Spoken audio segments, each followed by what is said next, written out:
What? How are you? Almost like these 2 summers. I know. How are you?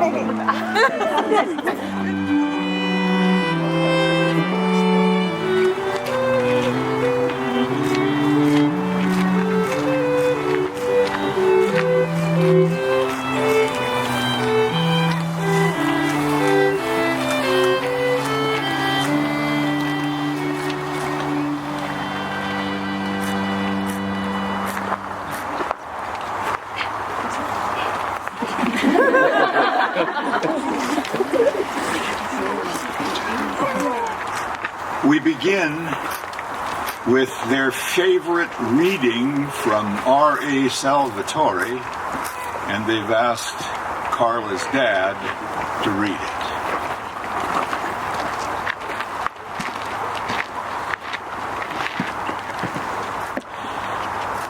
Just in case you're wondering, it is from a fantasy novel. You can get your inspiration from anywhere. From the Legend of Drist by R.A. Salvatore. Love, honest love, requires empathy. It is a sharing of joy, of pain, of laughter, and of tears. Honest love makes one's soul a reflection of the partner's moods. And as a room seems larger when it is lined with mirrors, so do the joys become amplified. And as the individual items within the mirrored room seem less acute, so does pain diminish and fade, stretched thin by the sharing. That is the beauty of love, whether in passion or friendship, a sharing that multiplies the joys and thins the pains.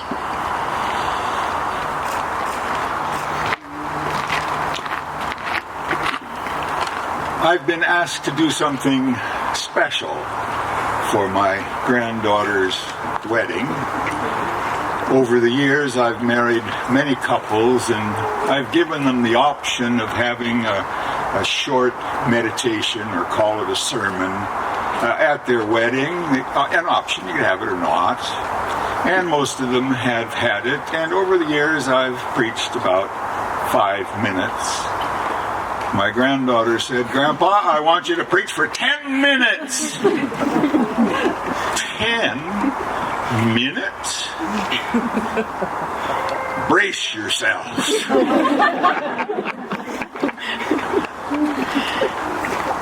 I have 2 words of advice on this wedding day. That's quite all right. I like crying babies.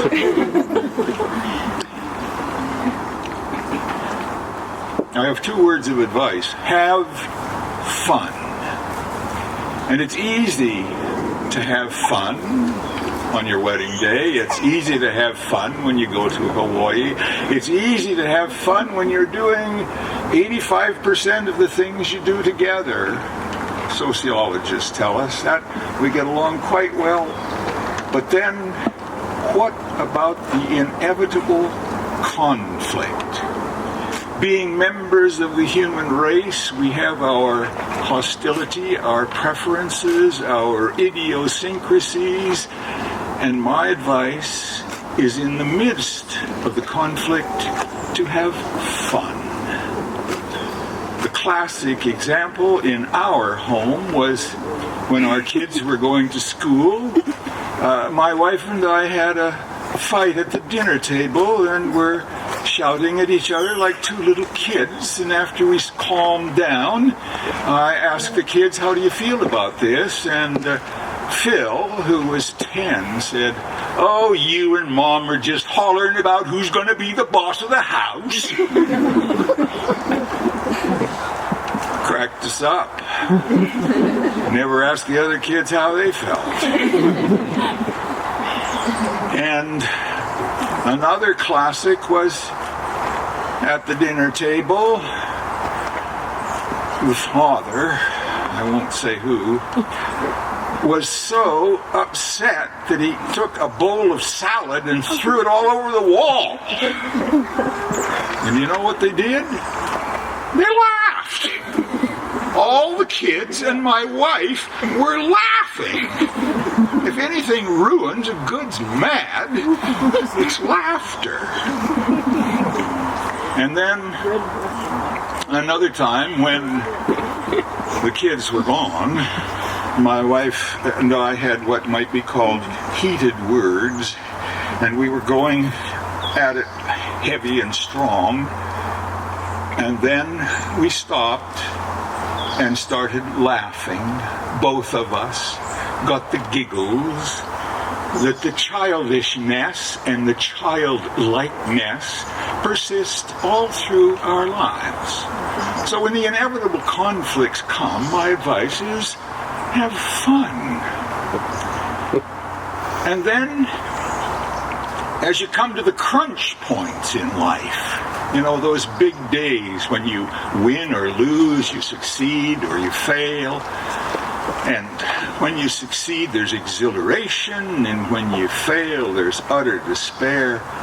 At those moments, have fun. That's the way life is. My favorite illustration here is from Pete Carroll, who is the football coach for the Seattle Seahawks. His quarterback is Russell Wilson.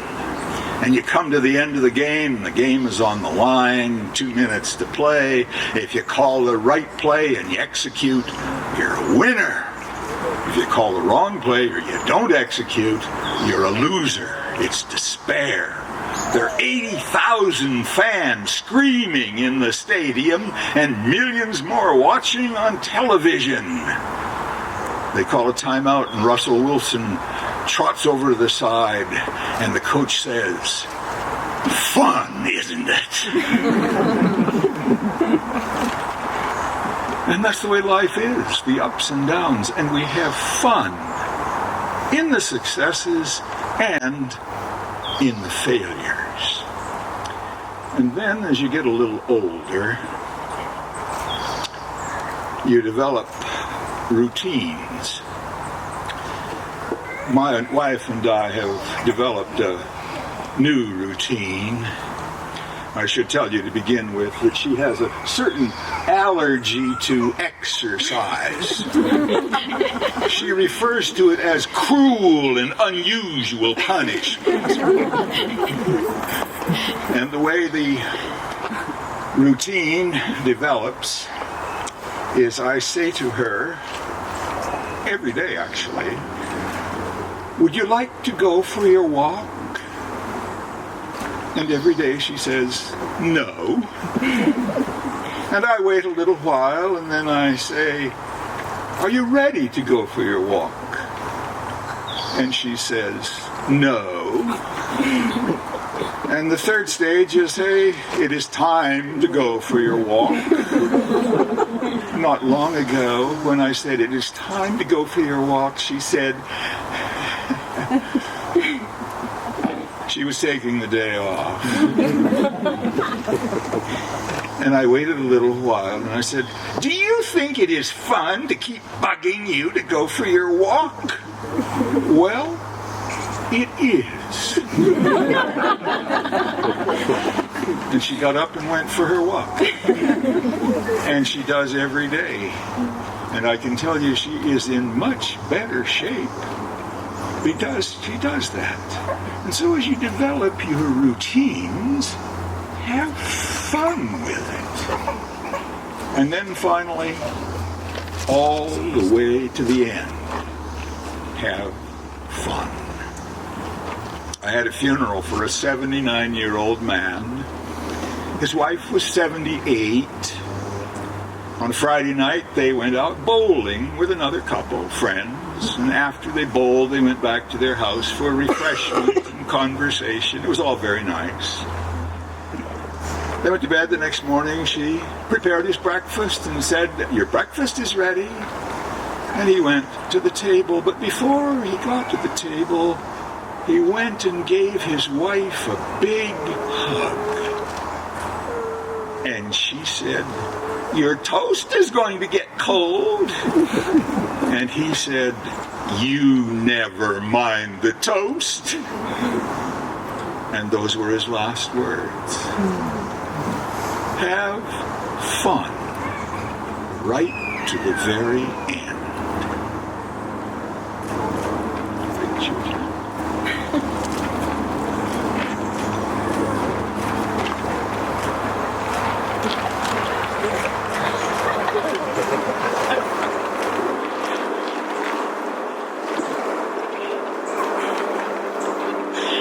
I, Carla, take you, Mark, to be my lawfully wedded husband.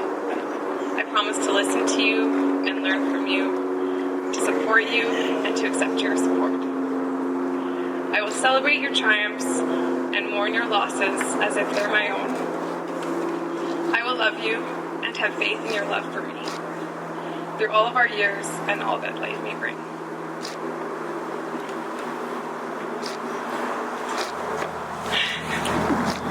I, Mark, take you, Carla, to be my lawfully wedded wife. I promise to listen to you and learn from you, to support you and to accept your support. I will celebrate your triumphs and mourn your losses as though they were my own. I will love you and have faith in your love for me through all of our years and all that life may bring.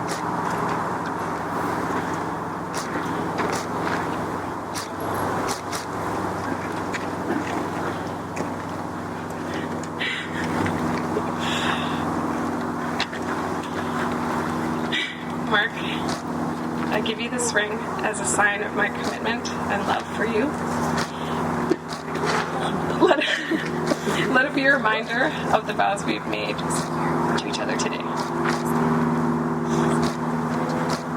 Carla, I give you this ring as a symbol of my love and commitment. Let it be a reminder of the vows we have made to each other today.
Mark and Carla have exchanged vows and rings and have signed the papers and are now officially, legally husband and wife.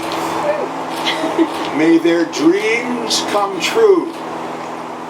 And when they don't, may they develop new dreams.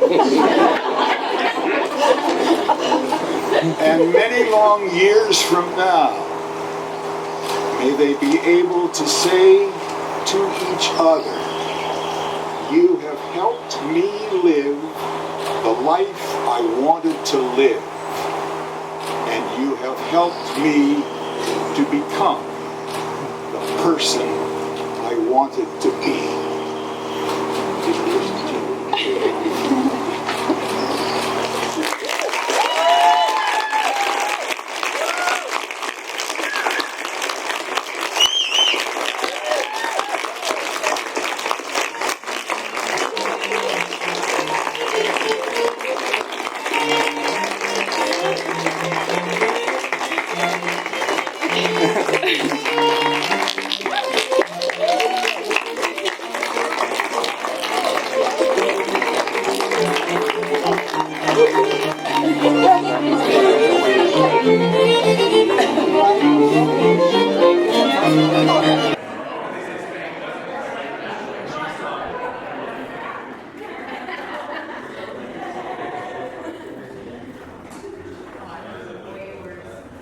So I was going to make a joke about how most of you didn't know me at the beginning of my speech, but then I got stuck in the receiving line and met all of you. So sorry about that.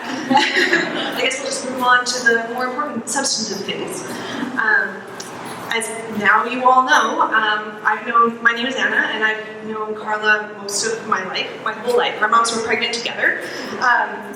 And as small children, I would try to play with her during Karen's cello lessons. Her older sister Karen took lessons from my mom. And I would always be like, yeah, let's play! But Carla would just hide behind her huge 90s glasses. But that introversion began to disappear as she got a little bit older. The first set of contact lenses really brought out her personality. And in our early teens, we were nearly inseparable. We played in a string quartet together, we sang in choir, and we discovered a lot of things together, travel, and parties, and boys, all at the same time. But while I settled down early, Carla's spirit was still pretty restless, and in second year of university, she decided to make the move from Edmonton to Victoria. We stayed pretty close, despite living far apart, but I sometimes worried that this really smart, really talented, and very strong girl was feeling lost. She was switching majors, moving schools, and often moving accommodations. When she found a fit in dental work, first assistance and then hygiene, she was on a path that felt right. But I worried that she would walk this path unsatisfied. She had yet to find a good partner to support her on this journey. It was on a visit back to Edmonton to meet my firstborn in 2015 that she told me she would go on a blind date with a coworker of her sister's. Same sister, that also played another pop. And as soon as I met Mark, it became clear that this guy was special. The fact that he could get Carla to play board games with my husband and I was nothing short of a miracle. I had been trying for the last 15 years, and Mark did it in a couple of months. So that was a good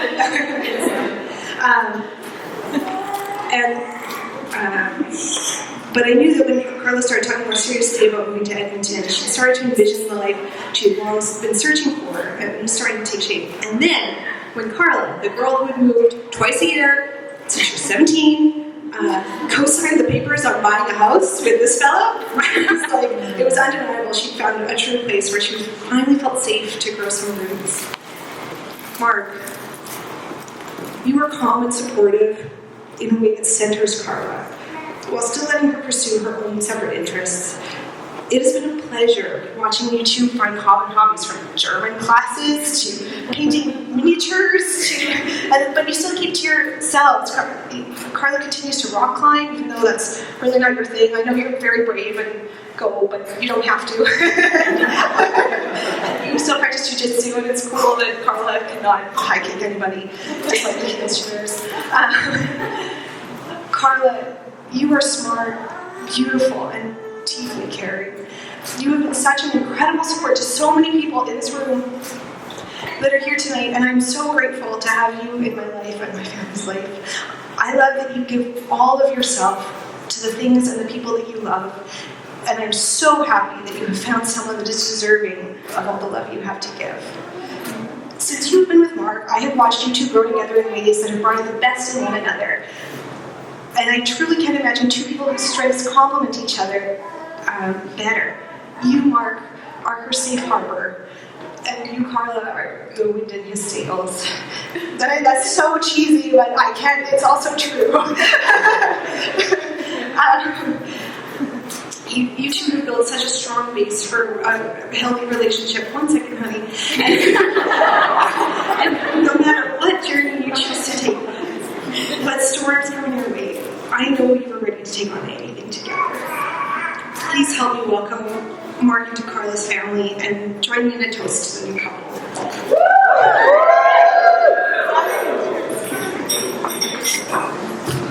So, since my cousin, the best man chicken note, I got to do this. I'm very honored to do this. I've known Mark for about 33 years, and I met him at a family function, just kind of showed up one day, and I guess it was probably because he was just born, so he's my cousin and all, so.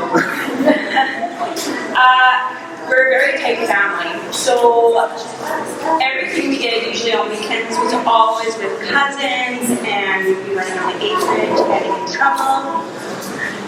Later on, when I was 13, I moved to Kelowna, and we started a family tradition. We started our Thanksgiving weekend, and it was a select few that were invited, and it was pretty much just Mike and Mark and Harry and Deb and our family. We have lots of shenanigans, games, food, and of course, family. As we all got older, families grew. Mark said that he was going to bring a girlfriend along one year. And I was like, we don't really feel great about outsiders. But I knew when he said that, it had to mean something very special to him. So he warned Carla that he's definitely going to get pranked, or that she's going to get pranked, razzed, and just to go with the flow, never to trust us in board games. But she fit right in. She was part of the shenanigans and the pranks for probably the first half hour that we met her. Right then, I knew she was going to be part of our family. Pulled Mark aside and I said, I really, really like her. This is a good one. Carla, at that moment, you definitely became part of our family. Mark, you are more like a brother, and I'm so happy for both of you. Because not only did I gain another cousin, but I gained another sister-in-law. Cheers to the maroon drive. Ever since I was a little girl, always imagined him.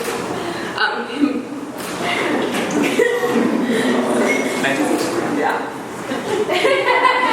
I'm just going to make it a little bit longer. We went to this couple's retreat type of thing at Lake Louise with her father, Kevin, and Marilyn. And to keep it somewhat short, there was an exercise where you guess 3 things that the other person really wants or wishes for, and one of my guesses was that Carla wanted to be married by her grandfather, and she just burst into tears like she's doing right now. So I figured, why not? Yeah. Okay. I'd like to thank all of the Robertsons and all of the Larsons and everybody in Carla's family for raising such a wonderful person. But especially I need to thank Karen, there she is, because she kept a squad photo that we took with Santa Claus in her car visor, and when Carla was visiting on that trip, she was just goofing around looking and she found the photo and said, "Oh, who's that?"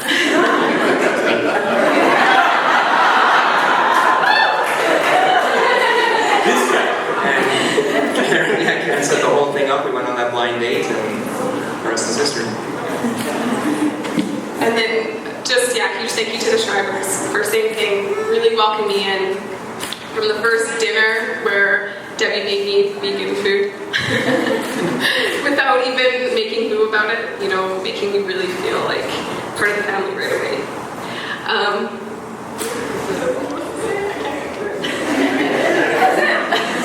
Cheers to everybody for coming in.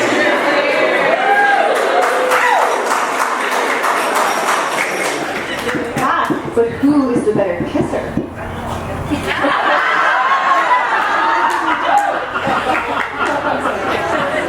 What are you doing? Dessert is inside.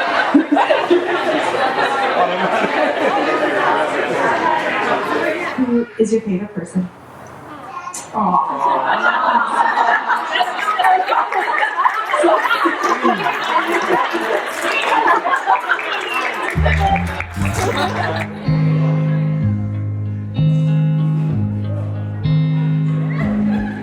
found a love for me.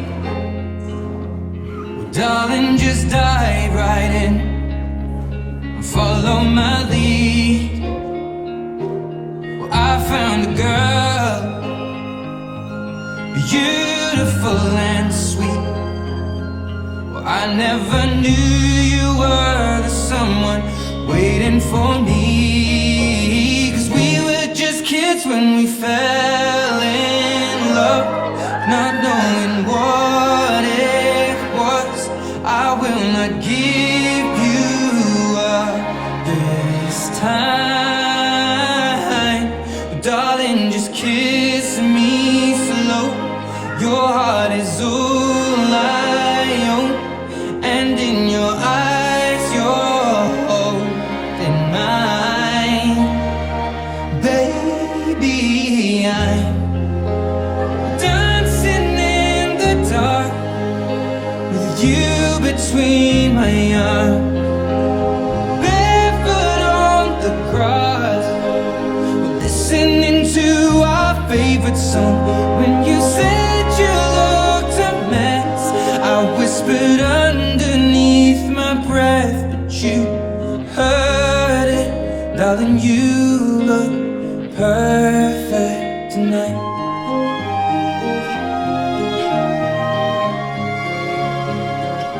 Sei la mia donna, la forza delle onde del mare.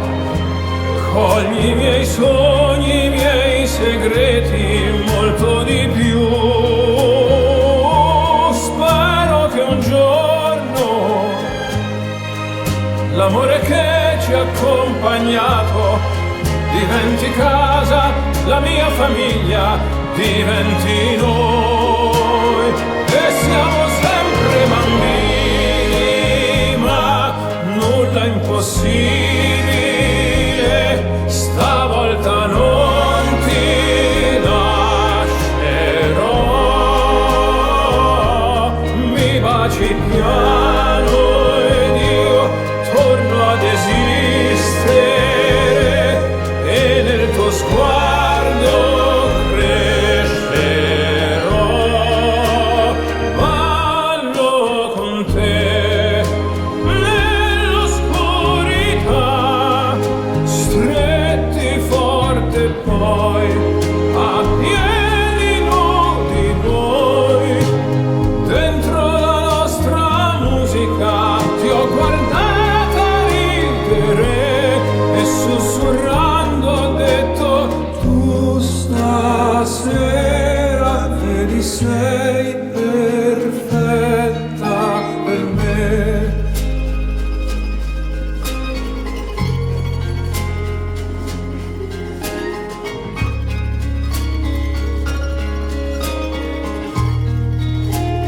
Ballo con te Nell'oscurità, stretti forte poi a piedi nudi noi. dentro la nostra musica. Ho creduto sempre in noi, perché sei un angelo e io ti ho aspettato quanto ti ho aspettato. Perché tu stasera Sei perfetta per me.